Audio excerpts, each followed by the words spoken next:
Hey everyone, I just picked up this NinjaBatt Pro high performance laptop replacement battery. I got it because for the last few months my laptop has been running kind of hot.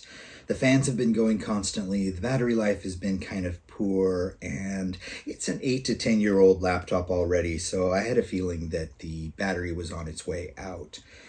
When I popped the bottom off of the computer, I don't know how well you can see this, the original battery is actually really swollen.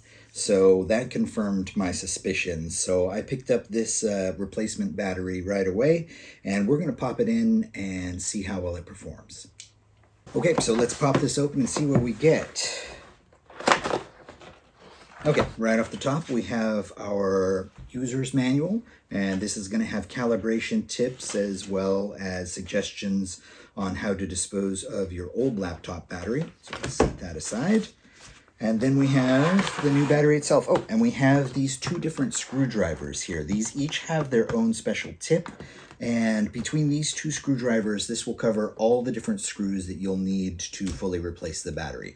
You can see I've already got the bottom off of the laptop, and I only need one screwdriver to get to this point.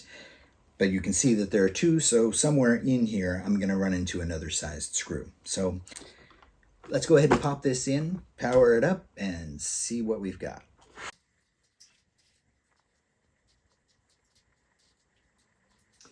Okay, so success. I've had the battery installed for a few days now, and so far I'm really impressed and very happy with its performance.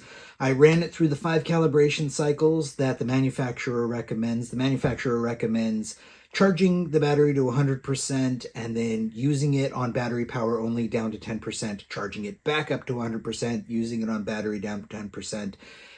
Doing this 5 times to sort of exercise the battery and get it calibrated and used to its normal workload. And I'm getting 5 or 6 hours worth of usage, constant usage out of it, which I think is pretty much in line with when this laptop in particular was new. So I'm very happy with that. One thing I did note is that the battery measuring software that I used to measure the performance of the old battery and determine that I was having trouble with it has shown me that this battery has lost about 10% of its capacity over that calibration cycle. Now, that said, it is still performing perfectly. I haven't lost any additional capacity. It's just a little bit smaller than expected, but I'm getting many hours of use out of the battery. The fan isn't running like a jet engine anymore constantly like it was before. And so overall, I'm really pleased that I picked this up, and I hope that you find this helpful.